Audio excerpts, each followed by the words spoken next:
When the curtain is pulled on any life at the end of any day, there will be some things that will be said about that life. That is what we call a legacy. And in my belief, I think that there is no way God will create any human being without having an inclination for that human being to impact the world and to leave a legacy. And in the day and age, we are finding ourselves so much steeped into running from one activity to another that we do not take care of what our legacy is going to look like. And I know I've said that legacy is not something that you can legislate. Legacy is something that is going to take care of itself, but to the degree that the things that you did will affect it. In other words, whether you like it or not, one day, one way or another, someone will say something about your existence on the face of the earth, which is your legacy after you have gone. So the question will be, what do you do to mold that kind of a legacy? That's what we want to talk about today. Stay tuned.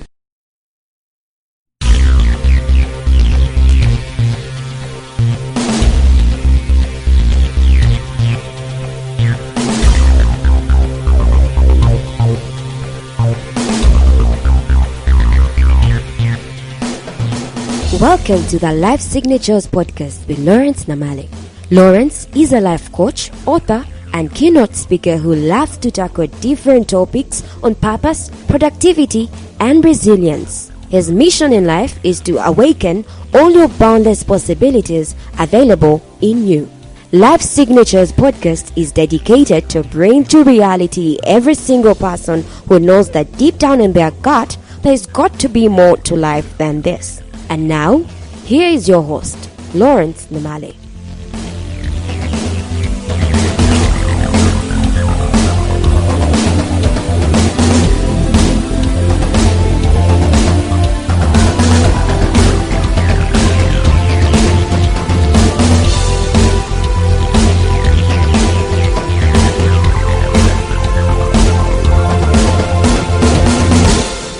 I think it's Abraham Lincoln who said that in the end it is not the number of the years that we live that count, but it is the amount of life in our years that count.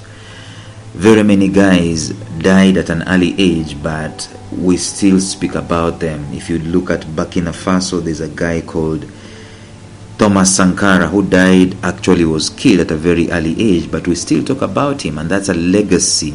Every October, I believe, we have pictures of Thomas Sankara being pasted all over the internet. People remembering the things that that guy did. He called that country the country of an upright man. And indeed he was. Jesus Christ himself died at the age of 33. And we still talk about him. In fact, wars are being made about him. Religions are being formed about him and even against him. Legislations are being made left, right, and center about him. You talk about Jesus Christ in any forum these days, even Facebook can ban you, Twitter can ban you because of talking about the things that Jesus Christ said. My point is this, that the amount of life in our years is what counts, not the length of the years thereof. So don't look forward to living so long so that you can have a big legacy.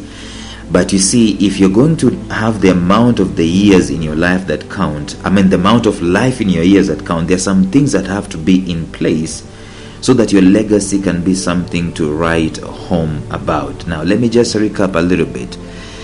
When it comes to legacy, when it comes to having a life of legacy, I remember telling you a story of Oprah Winfrey, who wanted her legacy to be the schools she's building in South Africa, or the schools she built in South Africa. Her mentor, Maya Angelou, told her that you cannot know what your legacy is going to be like. You cannot tell people that this is going to be my legacy. It's people, it's the impact that you have on people that is going to tell. So you can do as many things as you want to do, but what people will interact with, that impact is what is going to be the legacy. But at the end of the day, whether you like it or not, there's going to be a legacy you're going to leave, either positive, negative, whatever. But when you come to the level where you believe that God created you to do things, God put you on earth for a specific thing, then you will need to know that you owe this world some things, and you owe even God himself some things, that when you are gone, when you're not here, what will be spoken of or what will be celebrated.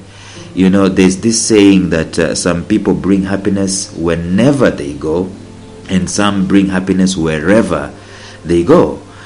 Two different kind of things. But at the end of the day, everyone is going to have to say something, or some people are going to have to say something about your life when you go. And it has to be something that we need to talk about, or something that we need to think about at the back of our minds. Because at the end of the day, it's going to be there. So how do we create a legacy? What are some of those things that affect the kind of legacy that we're going to live in life? I said that in the episode yesterday, you need to focus, number one, on what really matters to you. If you're trying to be successful using something that really doesn't matter to you, you will not be successful. And if you're not going to be successful, then there is not going to be a lot written about your legacy at the end of the day. What really matters to you is what you're passionate about. What really matters to you is, I think, what God created you to do in the first place. What really matters to you is some things that you are passionate about, you are good at, you are gifted at. What really matters to you is what is going to help you to have the energy enough to create a difference and make a change. It is something to do with your purpose, something to do with your calling. That is what really matters to you. It doesn't have to make sense to the world. It doesn't have to make sense to people around you. It doesn't have to make sense to your friends. Like I said yesterday, what really mattered to a woman called Wangari Maathai was trees, of all things. Trees, planting trees, conserving trees. And she did that for decades, opposed by the very president of her country. And years later on, decades later on, the whole wide world came to know who she was, gave her a Nobel Peace Prize. What really mattered to Wangari Maathai was trees and peace. So my point is that what really matters to you does not have to have an agreement on the face of the earth, that everyone is on board with it. As long as that's what God has called you to do, go for it. Don't spend your life trying to do things that don't matter to you. Like my parents tried to make me go to medical school, and I can't even stand watching blood. I hate hospitals, and I hate seeing people suffering and so on. It doesn't matter to me. Medicine doesn't matter to me. Words don't matter to me. But people matter to me. And so I need to do that which matters to me. The second thing that I want us to discuss about your legacy is simply this. Number 2, what systems will you put in place? What systems are you going to put in place? You see, if the universe itself is going to survive, it is surviving because of systems that have been put in place.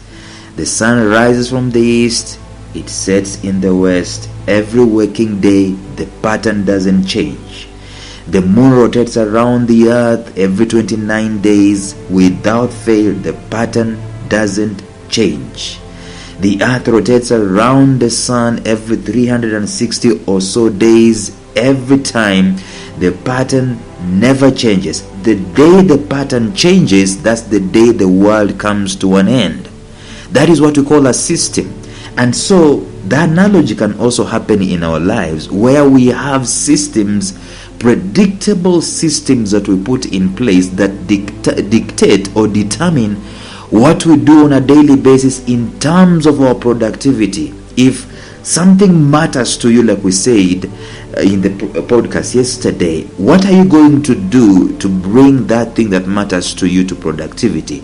It is by installing systems in place. T.D. Jakes, in his book Instinct, makes a massive statement that is worth a double take and reflection. He says that if we were to find alignment between the external career and the internal call, we are going to have to navigate through the maze of low-hanging opportunities offered to sustain us and fulfill the open door area of need that awaits us. You need to determine how to juggle between things that come easy, that don't feed into your call, and things that you must do that are difficult so that your call can come into fruition. What the bishop is saying here is that once you have realized what matters to you, chances are that you can be distracted. Chances are that, anything can come to you that can easily put food on the table for you. You will not only do with what is available to you on a daily basis, but chances are that you must put your foot down. Chances are that you will face myriads of shiny objects, distractions, and you need to put your foot down and say, this is what matters to me. I know this thing can put food on my table, I know it can put clothes on my back, yes, but this is what matters to me. This is the direction that I'm supposed to take. And you can't do that if you do not have systems in place, if you do not have systems that govern your productivity in place. You see, it is not about how you feel, I feel good about this, or this is easy to come, and so on. And I can assure you that this is the greatest hazard that all of us face, even visionaries. Every time, and by the way, it's even spiritual, every time you get a revelation, it's going to be tested by distraction. Every time Moses tells Pharaoh to release these guys, something comes to him and distracts him. And every time those guys are released, they have an opportunity to go back. It's all around life. And I saw a quote this morning that says that, every time we are faced with distractions and opportunities to veer off the course every single waking day. And it is very easy to veer off a path if you do not have systems that you put in place. And in school, when we were doing school, we used to do these systems by creating a timetable, a simple timetable. Because you know that the day you wake up, every single day you wake up, you might face distractions. You will face distractions, actually. And such a day that we live in today, we have millions upon millions of distractions. You wake up and you have to look through your phone and you have millions of messages to reply, millions of notifications to go through. This person is saying this, that person is saying that, and so on. If you do not have a system in place that you've said, at a certain point in time, I'm going to handle distractions. The rest of the time, I'm going to do my productivity and use my systems to do what matters to me.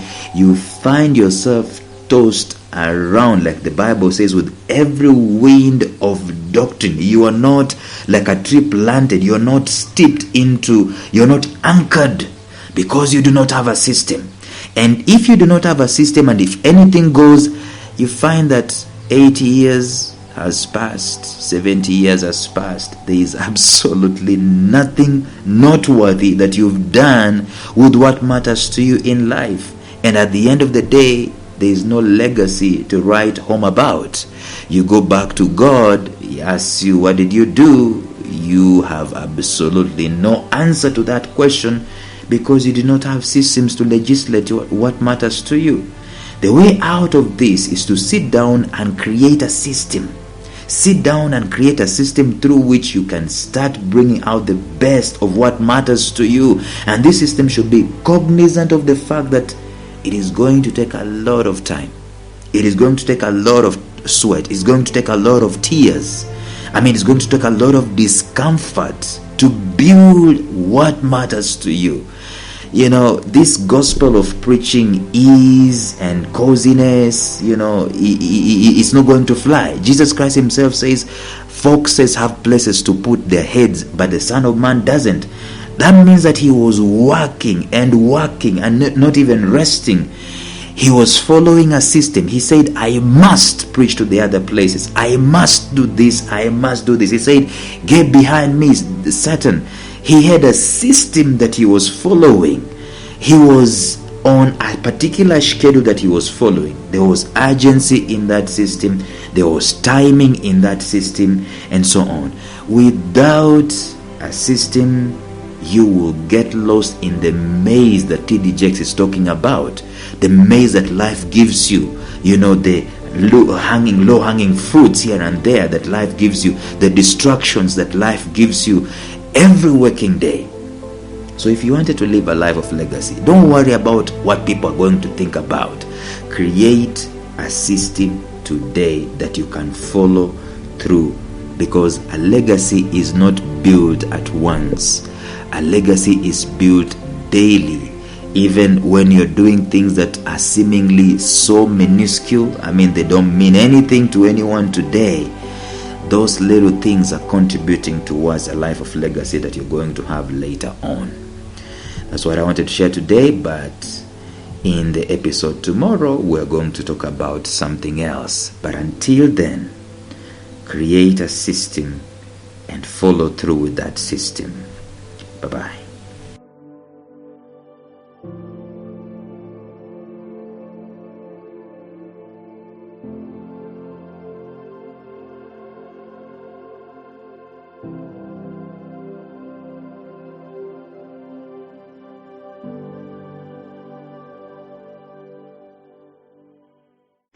A special shout out to my mentor Jeffrey Howard of Visionary Business University, found at mastermindmentor.com, who has graciously provided me with the soundtrack and the introductory track to this podcast. Thank you, Jeff. Thank you for listening to Life Signatures Radio. If you enjoyed today's show, subscribe to Life Signatures Radio on iTunes, Stitcher, or visit our website at lifesignatures.libsyn.com. Life Signatures Radio, fresh, clean, and inspiring.